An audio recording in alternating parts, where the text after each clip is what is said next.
नमस्कार दर्शकों, मैं हूं सिंह आदर्श और मेरे साथ आप देख रहे हैं लोकसभा अपडेट। लोकसभा में अपडेट में आपको पता है कि हम लगातार कई लोकसभा क्षेत्रों पर बात करते हैं। उनमें कौन जीतेगा, कौन हारेगा, क्या समीकरण रहेगा, कौन सा फैक्टर काम करेगा, उन तमाम मुद्दों पर लगातार बात करते हैं।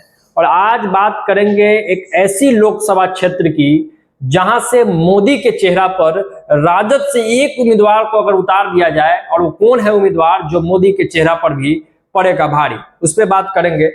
तो उस क्षेत्र पर आने से पहले समझ लीजिए कि आप जानते हैं कि जो ये लोकसभा चुनाव है, या लगातार 2014 से मोदी का जो चेहरा है वो करिश्माई चेहरा के रूप में उभरा है। लोग बात करते हैं कि लोकसभा में मोदी लहर होती है, और इसका असर दिखा भी है, चाहे वो 2014 का चुनाव हो चाहे 2019 की हो। और सेम जब आज 2024 का चुनाव हो रहा है तो अभी भी लोग कह रहे हैं कि मोदी वेव खत्म नहीं हुआ है। लेकिन इस बार बिहार में जो परिदृश्य बनता हुआ दिख रहा है, कुछ सीटों का नुकसान जो है संभवतः भाजपा को झेलने पड़ेगी मोदी लहर के बावजूद, मोदी वेव के बावजूद।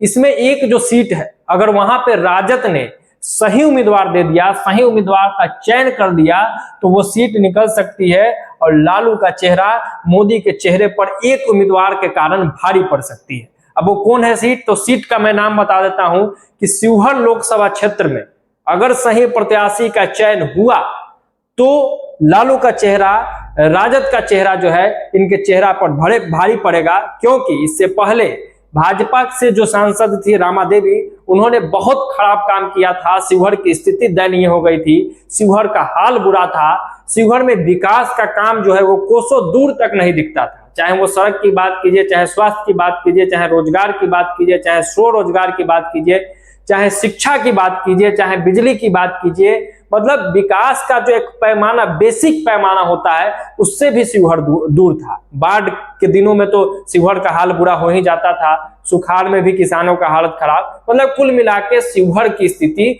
बद से बदतर हो गई थी, और इसकी जिम्मेवार जो थी वो रामा देवी थी। इसलिए इस बार अगर, और प्रत्याशी भी बदल गई है, प्रत्याशी कौन है शिवहर से? तो आनंद मोहन है एनडीए की तरफ से, और वो बाहुबली छवि के हैं, जिस कारण से उनके साथ भी जो लोग घूम रहे हैं वो भी बहुत बेहतर लोग नहीं है। तो ऐसे में नुकसान हो सकता है अगर प्रत्याशी बनाया जाए रितु जायसवाल को। क्योंकि मैं जैसा बता रहा हूं कि आनंद मोहन की पत्नी लवली आनंद शिवहर से प्रत्याशी है, जदयू के टिकट पे, यानी एनडीए उम्मीदवार है। लेकिन आनंद मोहन का जो छवि है वो बाहुबली का छवि है, और इनके साथ भी जो लोग घूम रहे हैं उनका भी छवि लगभग मिला जुला ऐसा ही है। तो दो नारा चल रहा है शिवहर में, एक तो बाहरी भगाओ, शिवहर बचाओ, शिवहर के लोगों को ही सांसद बनाओ। दूसरा जो नारा चल रहा है इनको लेकर कि अपराध मुक्त और अपराधी मुक्त शिवहर, यानी कि शिवहर को अपराधियों के चंगुल में नहीं आने देना है। इसको लेकर शिवहर के लोग काफी जागरूक दिख रहे हैं। तो आनंद मोहन कैसे हारेंगे? तो आनंद मोहन तब हारेंगे जब उनसे बेहतर प्रत्याशी कद में, उनसे बेहतर प्रत्याशी चरित्र में, उनसे बेहतर प्रत्याशी छवि में हो। तो ऐसे में रितु जायसवाल एकमात्र प्रत्याशी दिख रही है आरजेडी की तरफ से कि इनको अगर टिकट दिया जाए तो बहुत हद तक खेल बिगड़ सकता है, और ये भारी पड़ेंगी। कैसे भारी पड़ेंगी? तो सिंहवाहिनी की ये मुखिया थी, और मुखिया रहते हुए इन्होंने एक रिकॉर्ड बनाया था काम करने का। सबसे बेहतर काम बिहार में अगर किसी मुखिया ने किया था तो वो रितु जायसवाल ने किया था, और पूरे देश भर में इसको लेकर रितु जायसवाल की चर्चा हुई थी। उसके अलावा रितु जायसवाल जब विधायकी का चुनाव लड़ती है तो पहला ही चुनाव था, लेकिन बहुत बेहतर परफॉर्म इन्होंने किया था। कुछ कारणवश वो चुनाव ये हार गई, लेकिन अच्छा परफॉर्म किया था। दूसरा, स्वच्छ छवि है इनकी।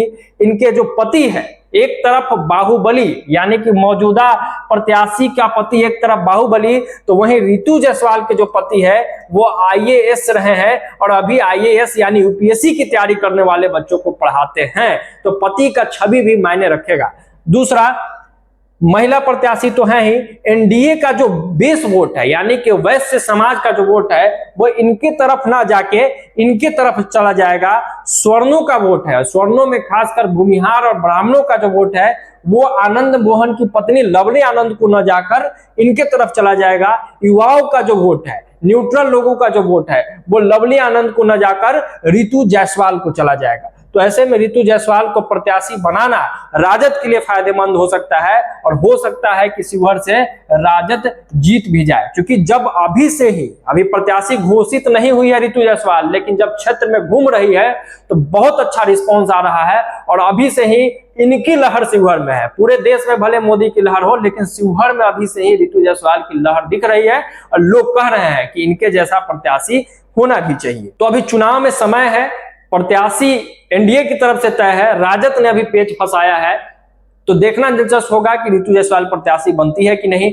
हमने लोगों का मूड बताया, हमने शिवहर का मूड बताया, हमने बताया कि रितु जायसवाल अगर आती है तो क्या फैक्टर रहेगा, क्या समीकरण रहेगा, और ये कैसे मोदी के चेहरे पर, भाजपा के चेहरे पर भारी पड़ सकती है। अब देखना दिलचस्प होगा कि किन्हें टिकट मिलता है, किन्हें नहीं। अगर कोई अपडेट निकल के सामने आएगा तो उससे हम आपको रूबरू जरूर कराएंगे। बहुत बहुत धन्यवाद। जय बिहार।